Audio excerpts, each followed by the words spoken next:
Thank you everyone for coming. This is about creating a legacy brand in F&B, and we have the best people in house for it. I think let's start with Bani. Tell us a little bit about your brand. How did you start? Where are you now? Hi guys, so I'm a pastry chef and I started Miam out of a small kitchen in my parents' home in 2015. So essentially, I was a home baker and I had absolutely no idea what I was doing for a long time until I met my husband Akshay, and he sort of he put a structure to it. And in fact, I met Matt around that time, and Matt also he could also tell that I had no idea what I was doing. But I was primarily focusing on changing the way people look at desserts in Delhi. So this was a time when people were, eating a lot of cupcakes and brownies and fondant cakes, and I brought this entire um, new style, a very new classical style of presentation, and I think Delhi embraced it, and I mean, and the quality was great, and it was very homegrown and very niche. And slowly, it took me about 2 to 3 years to turn it into an actual And what year did you start? 2015. So 10 years. Yes, we're turning 10 this year. Yeah. Matt, what about you? Uh, no, I actually started very similar to Bani. We started out of a small one bedroom in my wife's parents' house. So I also had no idea what I was doing. There was no business plan or anything. It was more out of a passion for wanting to have good quality coffee. So at that point in time in India, it was very difficult to find good quality coffee. The coffee that was available was more of the commodity brands. And India has 100% import duty, so you don't get coffee from other parts of the world. And we found that there were farms that were producing very high quality coffee in India, but they were exporting it. So what we did is we convinced them to sell us their export quality coffee, and we launched the brand, just my wife and I, out of a bedroom in her parents' house. When you say there was a lot of commoditized coffee, what sort of brands are we talking about, and what was the path that you took that you wanted to be different? So I mean, CCD was really the pioneer in sort of bringing coffee culture to India. They really paved the way. But the coffee over time wasn't really the focus. It became more of a cafe experience, a place where you could go and get something hot and sweet to drink, enjoy the AC in a clean Where bathroom. was it? Where was your first cafe? So our first cafe was in Saydalajab in Delhi. So it was a middle of a nowhere place. No natural footfalls. It was chicken warehouses at that point in time. But we were opening mostly to roast coffee. And so there was just happened to be a little bit of extra space there. We thought, let's open a cafe. And we found that having that physical touch point was really important in terms of educating people what was different about the coffee that we were doing and ultimately getting them to try it. And how did you actually educate people? What were the steps that you took at the first? So it's about when you taste specialty coffee compared to commodity coffee, it has a very different flavor. It's has more complexity of flavor, and it's also a bit more sour. So sometimes people taste it and they think, "Ugh, this isn't coffee. There's no bitterness, there's no kick." So you're trying to explain that coffee can be so much more than just something that you add milk and sugar to. It can be something that you have black and enjoy the flavor complexity on its own. So it's really about having baristas and team members who can engage with customers, because we also don't want it to be off-putting, right? If you like to have a milky, sugary drink, we want to make the best type of that drink for you. Not that we should tell you, no, no, no, don't have your coffee that way. So it's a fine balance between giving people what they want, but also trying to guide them and educate them in an interesting way. Bani, you started on the same time. What is the path that you took that was different from Matt, and why? Um.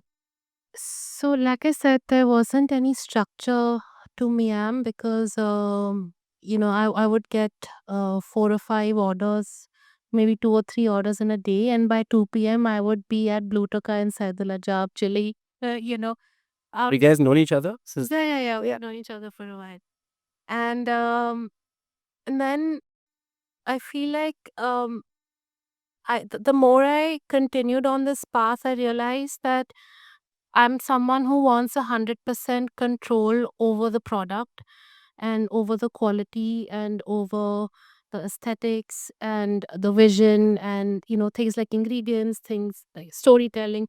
and I wanted to. I mean, I'm still a huge control freak, so I never wanted to let that go. And yeah, it's been bootstrapped now. It's been 10 years. It's been bootstrapped, and yeah, I only have two outlets, but it's slow and steady, and I can see the system setting in now. I can see a structure to it now. And yeah, this is how I mean, I keep telling my husband, I said, I want this to be family owned, and I want to pass this on to my kids. And he starts rolling his eyes because he's like, you can't expand. And he's like, how many outlets do you want? I'm like, I want to be in every city. He's like, you can't do that with your own money. This life. Yeah, in this life. Your kids will be able to do that. Yeah. Plus, I think as an adult now, it's been 2 years. I have grown to become comfortable with debt. Because if you're not picking money from the market, you're picking money from the bank. And I think at the end of the day, I look at debt as numbers. It's purely it's just um it's numbers, and then you get comfortable because say you take a car loan and you're paying 20-30,000 bucks as EMI, and then you take a business loan and then you're paying about 1 lakh, and slowly you just become used to the fact that it's like debt becomes an expense to the company, and then um so this actually enables us to still have 100% equity and not seek funding. So this is the route we've been taking so far. Amazing. I think let's touch upon two things you said. One is that in 10 years, you've opened your second kitchen. Yeah. When was the second kitchen that opened? And Actually, in where was 8 it? years we opened this. 8 years. Yeah, Got it. yeah, yeah. Okay, so that was 2 years ago. Yeah, 2 So years. just post pandemic in some sense, right? Yeah. And what got you to expand after 8 years? So we started, I think it was a demand. Mm. So actually, I mean, I'm sure a lot of business owners say this, but COVID really sort of changed our business model altogether, and we pivoted in a very different direction. Up until COVID, we thought that owning outlets and opening outlets all over was the way forward. But actually, I remember in 2019, people would actually order a Miam cake all the way in Dwarka, and they would pay for an Uber. They would pay 900, 1100 bucks, and we would send a runner from the Miam team holding the cake in the Uber. And the cake was 1800 and the Uber was 1100. So that is how much people wanted a Miam cake. And actually, we weren't delivering until the pandemic hit, that's what I'm saying. We had no idea what we were doing. So we weren't delivering. And we started with a website. So we moved all of our on ground operations, and we pivoted towards being very delivery centric. And I remember, there used to be a website cut off 7 p.m. and then 11 p.m. So it was fairly hard to order a Miam cake. It wasn't as accessible. And then I think 3 years ago, my husband Akshay, he decided to come on board on Zomato. And so I'm a very, very stubborn chef, right? So for me, like to imagine, and I would just be like, this rider is going to just destroy the cake and this flour will fall off. And It's a real problem, it is a real real problem. Yeah, we still have to deal with these roadblocks sometimes. But so we've been pivoting, and as of now, where we stand, we have these two outlets, and then we want to further expand, and but we want to centralize production now. That's where we are. Amazing. Yeah. So Yeah. the second part of what you said was very interesting about debt. I don't think that's the most natural thought that people have. Yeah. Let's bring this to Matt and say, Matt, when you were thinking of expanding Blue to Guy, did debt cross your mind, or was it straight up VCs, and why? I mean, why equity versus debt? So we thought carefully about how we wanted to grow the business. So we had hired some people. So we started bootstrap. We had hired some people, reached a point where we were profitable. But in our business in particular, it's very capital intensive. Opening up cafes requires a lot of money. Coffee equipment, roasting equipment is very expensive. And we didn't feel we couldn't see a path to being able to repay the debt at that time. Um, so we chose the equity path. I think, Bani made an interesting point that she chose debt because she didn't want to lose control. I think that's a very real fear that people have. Once you have investors that they're going to take over your business and force you to do things that you wouldn't want to do. I think in our experience and what I've seen is that investors really, they only care about scale. If you're able to deliver growth and scale, they're happy to let you run the business however you want. So even now, it's been 12, 13 years. I have a very small percent of equity in the company, but I've never had to swap an ingredient because of investor pressure. I've never had to do a strategy I didn't want because of investor pressure. They trust you to run the business, and I think that's been our experience. I think it's great that you said that. I think, is it very important to have the right VCs backing you that believe in your passion and knowledge of the product and not just the scalability of it? And how did you manage to maneuver this in your conversation? Yeah, I think I think in our case, it's probably a function of we've been able to scale the business. If we hadn't been able to scale the business, I'd probably be having a very different conversation with you right now that, you know, hey, equity is not the way to go. But definitely so VCs have different strategies, they have different timelines. So it's important that you guys align on expectations at the time of funding. Right. And I think, investors get a bad rap that, they force the company to do something in a certain way. That only happens when, as a founder, you promise that, hey, in 3 years, I'm going to be 10x. Right. And if in 3 years you're 3x, then, well, that's kind of on you. Right. Like you had promised something. So obviously there's going to have to be some accountability for that. And you're going to have to change your strategy. Can you break down your journey for us? Like since 2013 to now, what is the expansion like? How many stores at what point, and when did you go and get funded? Yeah. Just something that maybe everybody wants to know and learn from. Yeah, so for the first 2 years, we had no cafes and no funding. We were just operating online. And then we had a B2B. Sorry, the first one was bootstrapped Yeah. completely. Yeah, yeah. And then it was only after we took the call to take funding that we ended up getting into cafes, and that was really by, luck. When we started the brand, the idea was not to become a cafe company. It was to just be a coffee company that supplies coffee to various channels.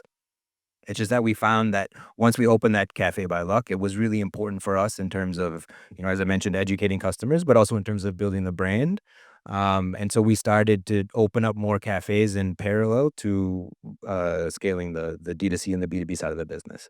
I think, like Bani mentioned, COVID was also a big turning point where delivery really took off. I think before that, we had like 1% delivery on Zomato from the outlets. And then after COVID, it's now a third of the business, and that behavior has become entrenched within people where they really want the convenience of having. I mean, who would have thought that coffee would be delivered? Even for myself, we have all the coffee equipment at home. We have access to all the beans, but many times we're so lazy that we just order from Zomato from the nearest outlet to our home on the weekends rather than brewing coffee ourselves. So I think that behavior change is really real. And that's really changed the economics of having cafes. It changed how investors viewed QSR restaurants. And so from there, we've been scaling the cafes quite rapidly because I think that's where we see most people engaging with coffee right now is more in out-of-home consumption than in-home consumption. What is your split in that? So right now we're at 77% of the revenue comes from the cafes, and then 23% is from the non-cafe business. Bani, for you, I mean, because it's only a kitchen, it's 100% delivery. Tell me some of your pain points. Like, what do you have to go through on a daily basis, and how do you solve for it? And how do you decide what a customer gets as a refund versus not? So, what are the challenges you really face? And if you can tell us a little bit about how you overcome them. So this is what I always say. This is my standard joke at Miam that we don't ship footballs, right? Like it's a cake. It's almost like you're shipping a child out, and you dressed up the kid, and the kid is going to school, and it's also very technical. My style is very technical. It's not as straightforward as stacking up sponges with cream and then you're putting a cherry on top. It's very technical in terms of the finish, the glaze, the garnish, how a little biscuit is positioned on top, and so you need to be very mindful. And up until we weren't focusing on deliveries, I can construct I could construct any um shape or format, and people would simply hold it, come to pick it up, and just take it home. But once we got into deliveries, yes, there people do pay. It Miam does fall in a higher price point, and you're not going to spend now close to 2,500, 2,800, and you don't want to open a box and you see the mangoes have fallen everywhere. So these are our big challenges. It's also the condition of the roads. It's also everything is going on a bike. And yes, we work very closely with delivery partners. We work very closely in the kitchen with the chefs. And when we're designing a menu, sometimes I feel like as a chef, I can't. I have to curb my creativity somewhere, because the product has to be in the right condition for a delivery. Like, sometimes you have an idea, you think of a presentation, and you can't execute it because you have to think about the um from the moment it leaves your kitchen till the moment it reaches the customer. Also, I because we don't have outlets, um it's at the end of the day, the product and the finish and the way it's received, it actually depends on how it's been delivered. So that's another challenge sometimes. And yeah, we do get I mean, at the scale, at any we do get complaints sometimes that say something is shifted. I write, if you open a Miam box, on top there'll be a long letter from me, because I'm like, this is how it is. This is why it was put in the fridge at this time, and this is why it looks like this. So if something goes wrong, I'm there. You can call us. But yeah, overall, this is something I learned actually. I was working very closely with Pidge. They're a delivery platform, and once I had this slightly heated discussion with the founder, and he's like, "Okay, Bani, calm down." I'm like, "Okay, I'm going to calm down." That he was like, "If you keep, say, 98% of your orders, 99% of your orders per week are fine. They're being delivered fine. There are no issues. There will always be there's always going to be some spillage. You guys have spillage. Any company, any food business will have spillage. Even in restaurants, there's spillage, right?"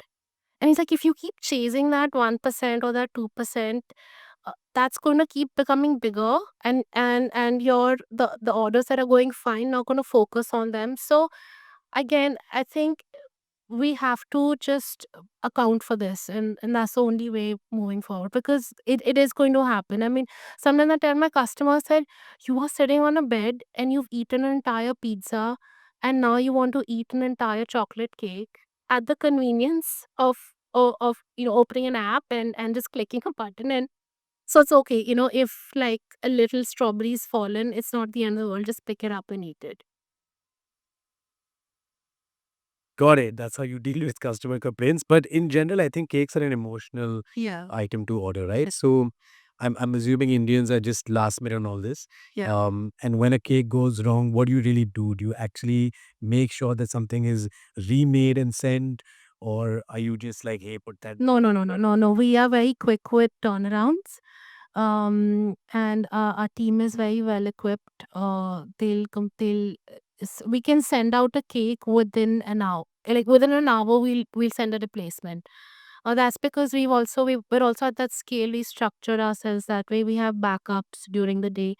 But yeah, I think people in India are definitely very sensitive about the message on the cake. So if I have written happy birthday Ria, which is RIYA, but it's RIA, like they're going to lose it. Okay. So like you will have to, like, we have replaced cakes. We have gone with piping bags, and a chef has gone to somebody's residence to change it. And I'm like, "Ab Riya hata do na, aap bas happy birthday. It's okay. Like just wipe it off. But is it really worth the entire trip to say Gurgaon? But this is consumerism, and this is customer service, and we take it very seriously. Because again, it is an emotion, and I do tell my chefs, I'm like, unless someone has had a breakup, people are actually ordering Miam cakes because they're celebrating something. So you're a part of their happy day or a happy occasion. So it is an emotion. Yeah. You order cakes for breakups. Yeah, yeah. They like I said, they'll eat like an entire like an it's the equivalent of an ice cream tub, right? Like Matt, tell us something about your dark days with customers and how have you handled it. I'm sure at this scale it's a little tougher, but what do you do to manage this? And how far has it gone? If you can give us like an instance.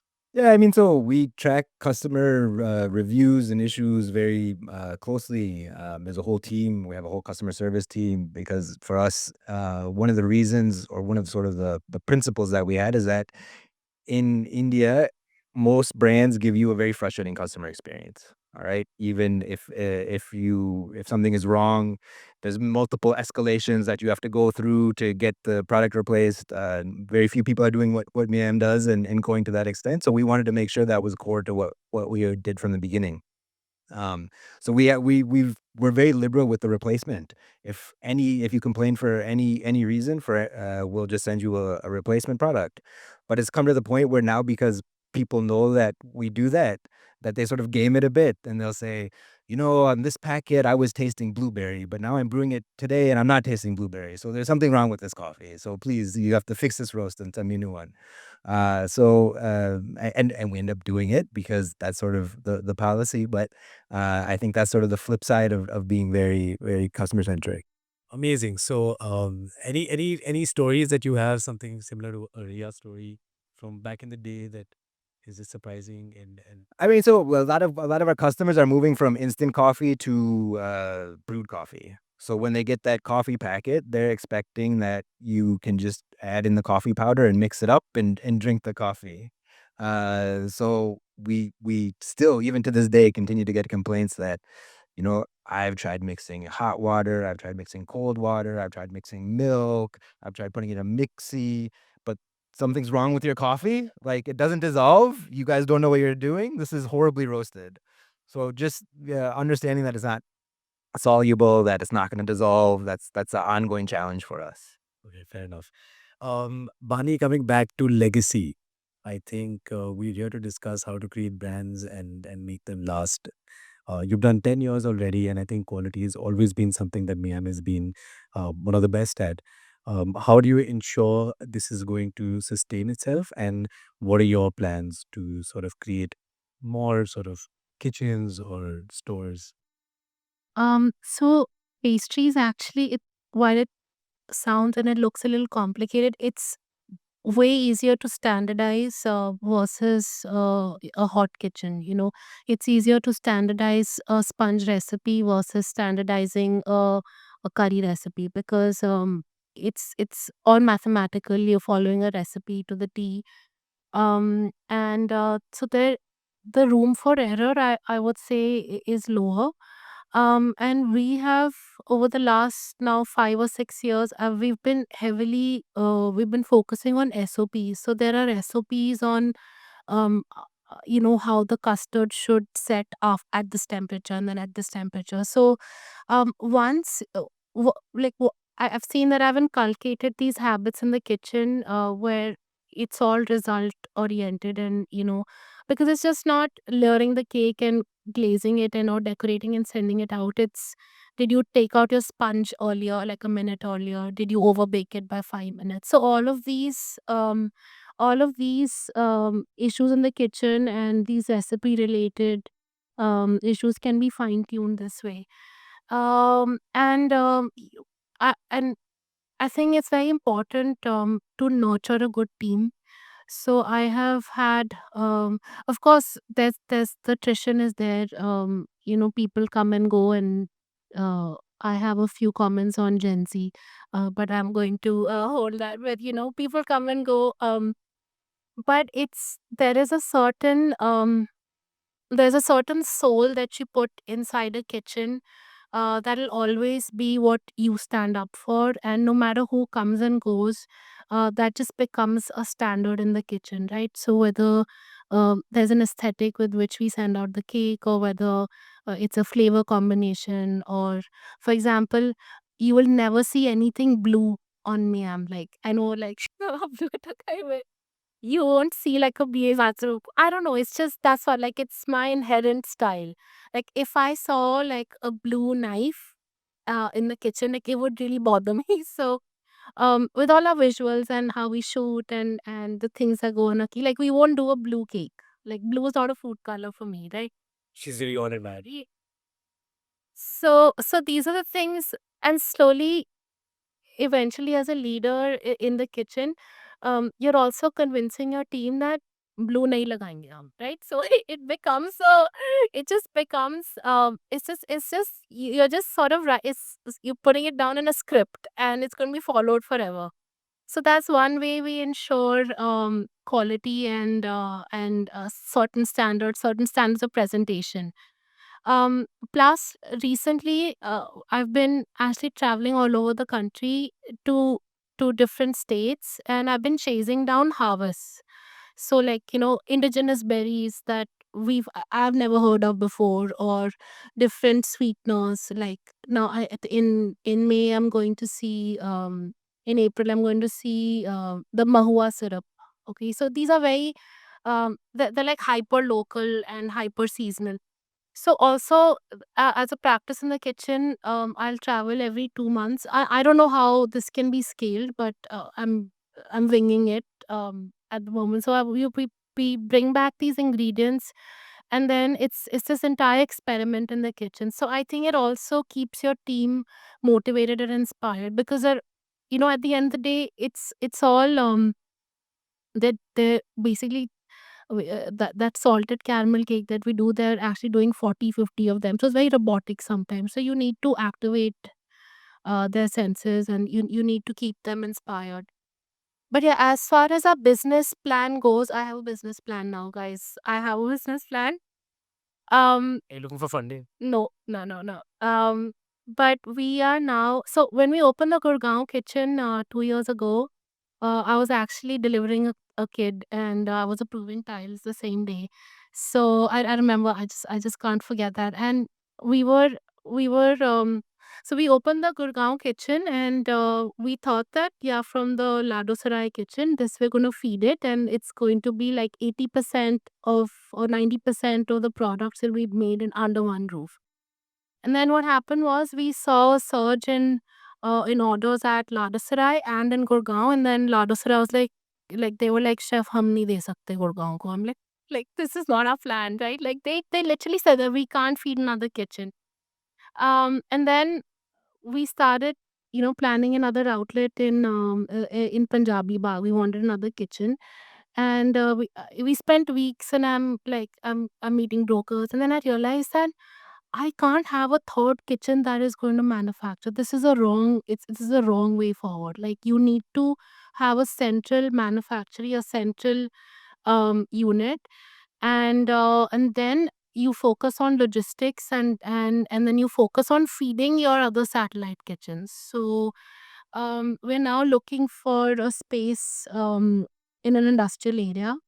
We're going to build out this huge kitchen, and then from there we're going to supply to different finishing kitchens. That's going to be our model. So any city we expand to, this is going to be our model. And then do we expect a lot more meals down? Yeah, yeah. So now that's what I'm saying. It's tough, right? Like, that's what I'm saying. Indians in general are very impatient. Like earlier, people had to wait a whole day to order. They had to order a day in advance on the Miam website. Now they can order on Zomato in an hour, but they don't want to. An hour is also too long for. So we are now going to. Zero no. Yeah, we want to be able to cater to different neighborhoods. And like roughly divide up Delhi and Gurgaon into serviceable areas. Yeah. Amazing. Matt, coming down to legacy, I think in some sense, Blue Tokai is already a legacy brand, and you have a long way to go, probably. Tell us about what is next. You've already expanded to maybe Japan and other countries. What is happening on your side of it, and what can we see in the future for Blue Tokai? Yeah, I mean, Bani's interesting comment about not wanting blue just reminded me of something is that actually just looking at her frock, there's studies that show that if you serve coffee in this color cup, customers like it the most. So, unfortunately, we should have hired Bani as a consultant in the beginning and created peach tokai instead of blue tokai, and I think we'd be at a much higher level right now. Uh, And you quote me. yeah, we'd opened in Japan 2 years ago. We have a roastery there. We just opened a cafe a couple months ago. We're looking at the Middle East, but honestly, actually for us, we see the most opportunity in India. Actually, going outside of India right now is a bit of a distraction just because there's so much opportunity to do things here. Um, so really focus on building out more cafes within India now. We're at 142 currently. We plan to open another 200 in the next 2 years. And really, we just see actually, though it seems like there's many cafes around, it seems like everywhere has a cafe. Actually, there's very few if you look at the numbers in the country. There's only 5,000 branded cafes for the entire, country, which is really a drop in the bucket when you consider the size and kind of the market that we operate in.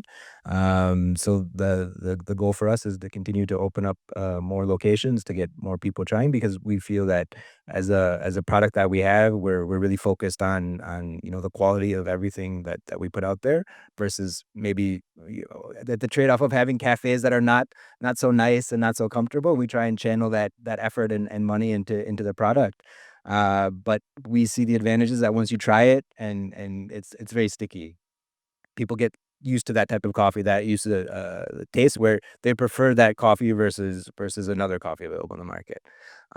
So for us, it's we see coffee in general just really taking off in India, and kind of just expanding to cater to that. Amazing. As a final piece of advice for everybody here that wants to start maybe a coffee chain or a patisserie brand or something artisanal or something scalable, could we get some final words for everyone?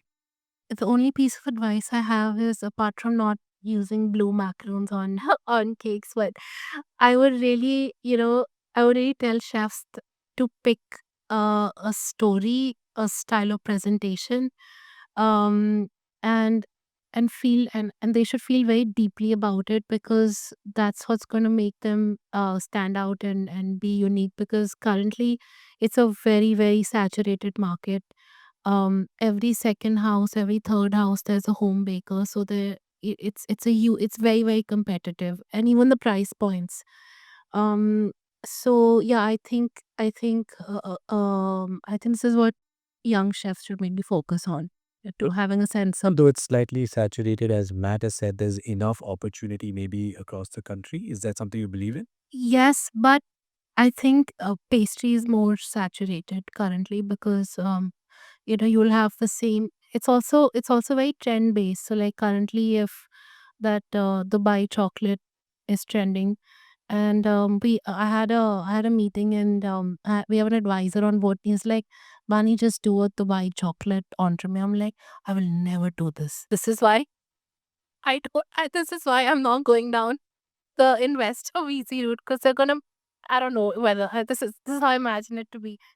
And I think they catch on these trends, and then these trends are sort of replicated at all scales. So whether someone is doing the Dubai chocolate with premium pistachio paste, or whether they're actually making the pistachio paste on their own, or whether they're using a cheap substitute. So I think it just becomes a very saturated market overall for the consumer, and it's also very accessible.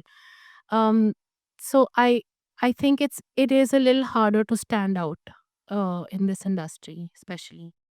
I think for, you know, cafes especially, there's tons of opportunity to do things at a smaller scale. I think, as a scaled company, there are some constraints that you have to deal with. So, for example, we don't have live kitchens in any of our outlets because at scale, that's very difficult to manage.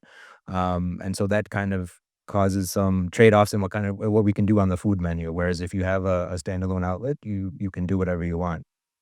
Similarly, if we wanted to have like a weekly beverage menu, that's very difficult for us to execute across 140 places. Whereas if you had your own, it'd be very easy. And I think customers like that, and customers would be interested in that. So I think at least on the cafe and the coffee side, I think there's still lots of opportunities to do things slightly differently that will make you stand out and coffee is just a really growing category. So I think that Do you'll you find think there's a gap in any segment? Is that premium niche or casual mass? Do you think if you had to give advice to anybody to do a coffee brand or a coffee chain? Yeah, so I mean, I think most cafes are priced at a very premium price point. And that sort of has to do with the economics of everything of running a cafe. So I think if you're able to crack kind of the mass premium, that would be an interesting opportunity. Challenges that most people interact with coffee through a cafe, and they want to sit and enjoy their coffee, be there for hours, have something to eat with it. So there's not very fast turnaround that makes you can't do a high volume low price model right now. I think maybe 5 years down the line, when coffee culture is more entrenched, that will be more viable, where more and more people are taking it for the functional aspects and just grabbing and grabbing their taking their coffee to go. Right now, the cafe side is more, sit down oriented, and so that, has implications for what you can charge. Correct. I think that's all the time we have. Thank you, guys.